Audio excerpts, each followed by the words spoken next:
Should I start? Okay, so this will be an interesting talk. I just was asked to do this a couple days ago, so I don't have any slides. So your attention will be on me here. So I want to start with the idea of, so this talk, first of all, if you don't have the title, is Scar Revision for Facelift Cripples, or for basically when you're starting to have hair loss. The key to not have this is to avoid it, obviously. So a very important thing is to try to avoid removing any hair if at all possible during a facelift. I think that's the first most important lesson. So stay away from removing hair. The reason to stay away from removing hair is that if you look at a person that has hair loss in the temple, if you don't do hair transplants on a regular basis, you'll probably think they look fine. But to me, they will look weird. And the reason is one simple concept of the lid effect. What the lid effect says is that when we age, we lose hair at the same level at the temple as at the hairline.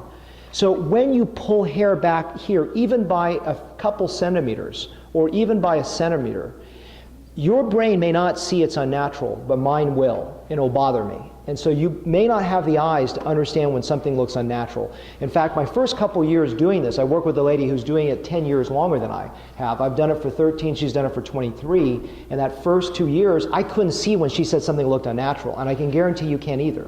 Just like when you can see a rhinoplasty that looks fake where no one else can, this is why I encourage you, don't take out hair from the temple region if you humanly can. So the first thing is to avoid it. And also, when you do it, to try to limit the scar by doing a trichophytic closure, so you let the hair grow through the scar. You've seen a lot of that through some of the live surgery. And the way that you do a trichophytic closure, to remember this, so it's easy to remember, is wherever hair grows forward, go 90-degree angle to it. So if it goes this way, you're going to cut against the grain this way, so you don't have to memorize which way you're going. You're always going 90-degree perpendicular to let the hairs, you're transecting the hairs to let it grow through. So avoidance is the first thing, and why that is important is because you're going to create results that don't look natural.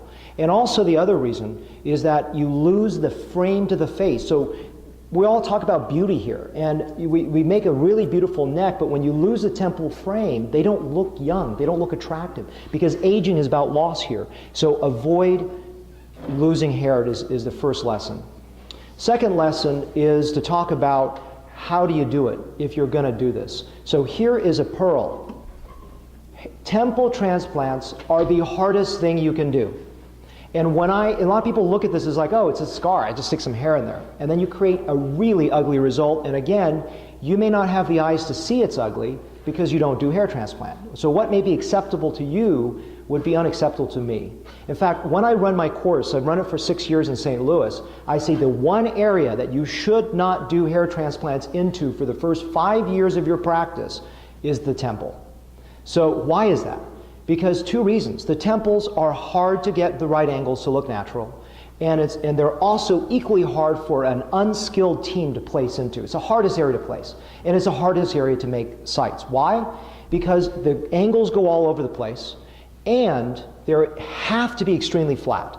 If your angles go out even by 20 degrees off skin surface, they will look unnatural. Whereas if your hairline is at 20, 30, that's great, that's natural. But most people, unfortunately, make 90-degree hairlines. But in the temple, they've got to be below 10 degrees, or they'll stick out and they won't look right. And it's very hard to keep your hands consistently flat.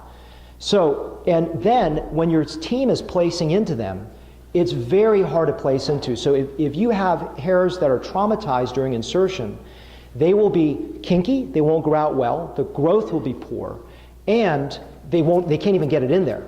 And that's really, really important. So some pearls, if you're going to do this, so those are, second lesson is probably don't do this if you're not skilled at doing hair transplants. Don't look at it as a small procedure. It is the hardest thing to do, and do it well and do it naturally. So if you're going to engage in this, if you're going to revise this, and if you're going to do a hair transplant, a few pearls. Number one, how do you make low angles? Well, let's first understand, how do you look at nature? What is natural? Okay, what is a natural temple? Well, my encouragement for you is to look at 150 temples out there that are non-balding. Because if you don't know what a natural temple is, you won't create a natural one. So what are some of the ideas? So first, flat, I told you that. But the other point of it is that a temple goes down and back. So at the actual temple point, okay, it's going to go back. All right, and there are a lot of rules I don't want to get into. It's very confusing about how to determine where the natural temporal point is. But the temporal point has to sweep back, okay, almost 90 degrees to where the point is. And as they come down, they sweep like this. So it's a complex sweep. If you just make all your angles going down, it's not going to grow well, because picture this. You have hairs, you think they'll go down, they're going to come on your face like this, okay? Now picture your angles going off like this. They're not going to look right. So they have to come down and back. And of course, the sideburn, they're going straight down. So it's a very complex pattern. So first understand in nature how a temple grows before you actually make your sights. Second point is, which I referenced earlier, is your sights have to be low. And what I do in my St. Louis course, and I don't make any money on the St. Louis course, but I'm very passionate about teaching, so if you can come to St. Louis, I would love to work with you guys and watch your hands, because in about 5 minutes, you can hear a lot of great lectures, but until you get your hands wet, okay? And actually, we're doing a workshop here. So on Sunday, get your hands wet with me. Let me watch you. Because I've watched people even 5 years into practice doing hair transplants, and their angles are all over the place. They think they're consistent, but they're all over the place. So depths are all over the place. Everything's all over the place. So I need to watch your hands move. And when I see your hands move in 5 minutes, I get enough feedback to know if you can do this. And if it can't, one thing I'm really proud of is when I work with these students, within 1 hour, they've already corrected their mistakes. I go back 5 times, and they're getting better and better and better. So very fast learning curve if you start to do it well. So make sights, pig skin or something like that. Make multiple sights. What you want to do to keep your angles low is 2 things you can do. Number 1 is when you're using a needle, for example, to make your sights, bend it a couple times so that the sight, so you have your angle is easier to go low. Because if you just take a straight needle, with a hub, you're gonna go too high. You wanna go with your needle kissing flat to the skin when you're making these recipient sights. And again, if this is too complicated, these are the ideas maybe to scare you a little bit to do this, and if you're going to do it, I want you to take the level of passion to get there and do good work when you're doing scar vision. The second thing is you want to make coronal sights. So coronal sights basically mean, if you look at a blade or a needle, they can go in this way or they can go this way. If you're coronal, if you're sagittal, the angle of the hair can ride up over time. So if you make coronal sights that are super flat, they won't come up.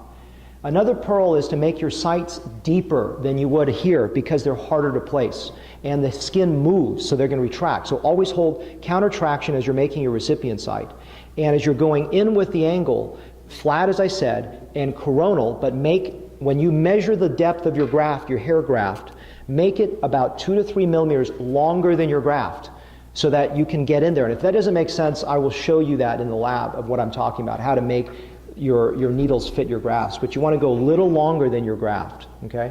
I may be losing some of you, but this is the technical. I'd rather you just understand and embrace the technicality of this, not just say, this is easy, I'm going to stick some hair grafts up there, because you're going to make a hair cripple out of a facelift cripple. And I think that's sometimes even worse.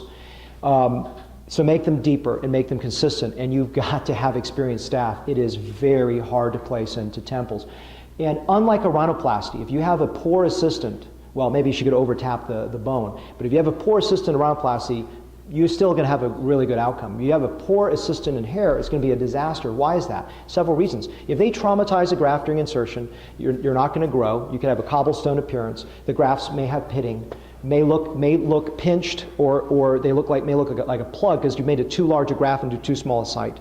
If the curl, so the natural hair exits angle through the skin, naturally curves at the epidermal level. If your curl faces up, it's going to stick out, even if you as a physician made it a low angle. So all those esoterica are only presented to you so that you understand the labor of love that a hair transplant is when you're making a temple and you're correcting a facelift scar. So it's maybe more in depth than you want to hear, but it's important you understand that. Other thing is scars don't grow as well, so patients have to understand that. And I'm a really big believer of regenerative medicine. And regenerative medicine includes PRP, ACell, which is an acellular porcine matrix, and ATP. I use all of them. And a colleague of mine, Jerry Cooley out of North Carolina, I believe, did a really fascinating study with ATP. He had a gentleman with radiated side, okay, from like a basal cell, and the other side with natural hair loss. And he did a transplant on both sides, and in the irradiated side he used ATP. And that side grew significantly better than the native hairs than on the contralateral side with his grafts. And that was a temple area. So And when you're dealing with scar and temples and areas that don't grow well, I really am passionate about using PRP, ACell, and ATP to get good results. And if you want a more in-depth lecture, I have an entire lecture on regenerative medicine tomorrow as part of the hair workshop. So I encourage you to attend that as well. The other thing is that when if you're an FUE person where you're harvesting grafts by punch instead of strip, I would say consider the strip. The reason for is FUE grafts are much more delicate. And then if you're using FUE grafts, which are the ones that you punch out from the back, and then you put it into an area that doesn't grow well because it's scar, because it's hard to place, you're not going to get good growth. And that's really, really important. So critical is how well your staff can do this. So the bottom line with this whole thing is don't look at this as an easy procedure to stick some hair in the temple because you've removed some. That's the first thing. Second thing is understand how hair grows in the temple so that when you understand that, you can create good results. But I would really encourage you not to look at this as an easy procedure to fix someone with a facelift. Find someone that does good hair work that can replace this. And Bissam, who's supposed to give this lecture, so I don't have any slides, is not coming till tomorrow, but he has a great chapter in the book I wrote last year on exactly this topic that will cover it more in depth. So thank you for your attention.